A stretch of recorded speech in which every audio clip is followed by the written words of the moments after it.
And we're here now to talk about Bruce Forsyth. Yes. And his most famous game show. Absolutely. Yes. Which is the Generation Game. Warren's here. Hello, Yes. Warren. Hello, Warren. And you have been watching with us the Generation Game 1973 Christmas special. Mm-hmm. So what did we make of this? It was very enjoyable. I think fantastic is the word, isn't it? Brilliant. Yes. We laughed all the way through, Yes. didn't Especially at the end play, we? Yeah. which was very funny, and everybody threw themselves into it with gusto. And that's the thing. Everybody is inclusive in it. They want to be. All right. Yeah, you go on the game show, but the more fun it becomes, the more people put into it, don't they? They have excitement. They have fun, and everyone at home was sat watching. I don't know how you used to watch it. Did you? I used to sit with the family and watch it. Did you sit in the family group and watch it? Because it was that kind I was of only show. one, so I don't remember. Oh, bless you. Sorry. Well, I'm just trying to work it out because I would have been 5 when this was shown, and I definitely remember seeing Bruce on the Generation Game. But Bruce goes up to 1977, doesn't he? And then Larry Grayson takes over in 78. Is that right? Something like that, Something like that. Yeah. But I definitely remember seeing Bruce on there. Because again, it's all tied up with like Saturday night memories, isn't it? So it was, Doctor Who, Generation Game, all of that. Well, it's a definite BBC domination of Saturday night. It was almost like the Cosa Nostra TV company got Saturday night. ITV were never going to take it away during that I'm not going to use the golden age. Don't say that. No. During that period of time, the early 70s up until about possibly 78. They had the monopoly on Saturday nights, didn't they? But why is Bruce so good at presenting the Generation Game, do you think? He's got empathy with the contestants. Yeah. And he's not afraid to make a fool of himself. Yeah. He's not afraid to be the butt of the joke. Yeah. I think we should explain how this show works again, because inevitably not everybody's ancient like us. No. So you've got the contestants are 2 people who are related in some way. One older. Not necessarily related. It could be mother-in-law and son-in-law, Yeah. but they have a relationship of some kind. One's older, one's younger. Yes. Yeah. Which works quite well, and you do watch it. This one particularly, the clothes is interesting, but it's the age grouping, isn't it? Yes. We were talking about the older members of the family are going to have been from the war time, and the next ones are going to be the baby boomers. Because one of the best people on there is an old woman from Corfmullen. Yes, which is local to where we are. Yeah. Yes. And she's not got her false teeth in. No, she doesn't wear her false teeth because she's a chiropodist, or chiropodist, as she insists it's pronounced. Yeah. And when she bends over to do people's feet, they fall out. Yeah. Why she couldn't get some better teeth, poly grip or something? I don't know. Or just some better teeth. And there's the other lady who wears glasses, doesn't she, in the final sketch? And she keeps taking them off to read something. And then taking them off and then having to put them back on because she can't read the next line. The good thing about that is she's singing all the way through, isn't she? She takes her glasses off to sing, to read the words, to sing them from auto cue, and then puts them back on again. Yeah, but I think it works well because you've got 2 people who are at ease with each other. They're not stuck there on their own. If they were on their own, it would be a lot harder for them to, like, as you say, make a fool of themselves. And that's where the magic of Brucey comes in, doesn't it? Yeah. Brucey will take anybody and he will build them up and he will play them and he will play them along. And he has this wonderful way at the beginning, doesn't he, of passing... It's not criticism, is it? But it's sharp remarks. He'll do a look to camera as well. There's a camera that's always on him that they can cut to for his reaction shot. If they say something silly or drop something. Or they've done something weird. Or.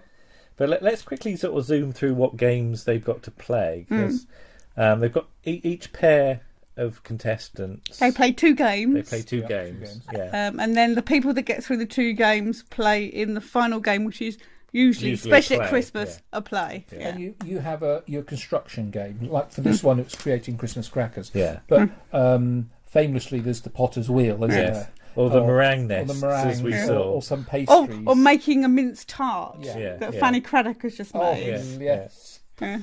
But the first, one of the first games is they've got a load of famous, semi-famous people dressed up as snowmen, and they've got to identify them. Who they are. Blue Peter snowmen, I would say, the way they were made together. We've got Frank Boff there. Derek Nimmo. Tony Blackburn. Tony Blackburn. Jackie Pallow. Yes. And Graham John stunt double. And Stratford John stunt double. But Jimmy Ellis. Half the time these people don't know who they are, so they have to write something down. So one of them's written Sergeant Z Cars. Yeah. And the other pair have written Stratford Johns. Yeah. And they take his head off, and it's Jimmy Ellis. Yeah.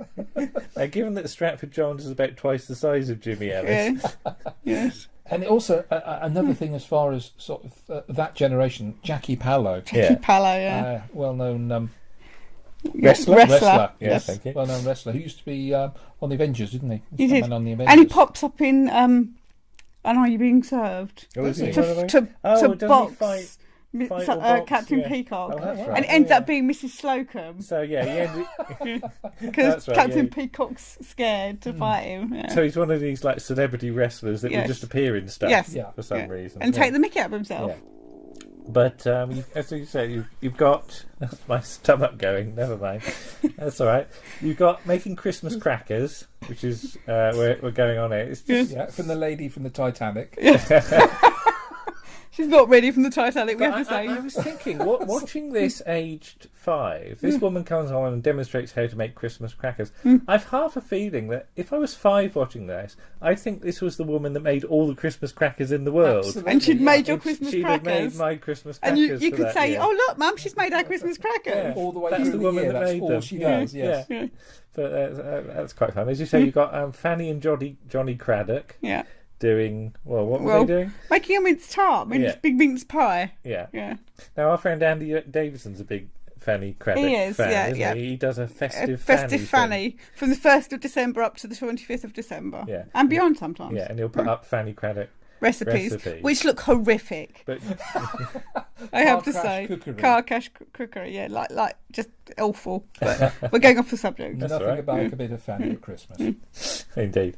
And then you've got the bloke doing the trick with the cutlery, the tablecloth, the old trick of laying the table and then pulling the cloth out and everything. Music hall time. Yeah. But what do you say about his hair? He looks like he's got a wig on because he's got a Christmas hat. He's got a Christmas hat on, but it looks like the wig's gone askew under the hat, and there's more one side than there is the other. But everything is entertaining. Anyone that goes on there is entertaining in their own right, from the contestants to the people who are demonstrating the bits and pieces they need to do, to the fact that the final set piece, panto piece, with, of course, you got to mention the great, the one and only Frankie Howard. Yeah. Doing Frankie Howard as only Frankie Howard can as the ugly sister or the dame, isn't he? He's the Baron, and then he comes Baron, on dressed in drag. But then you have the thing where people who are not actors then have to act out a play. And this is some of the real gold material, I think, isn't it? Because you've got the old man and then the younger bloke, both having to do Frankie Howard. And doing it really well. Yeah. Yeah, really well. To one point where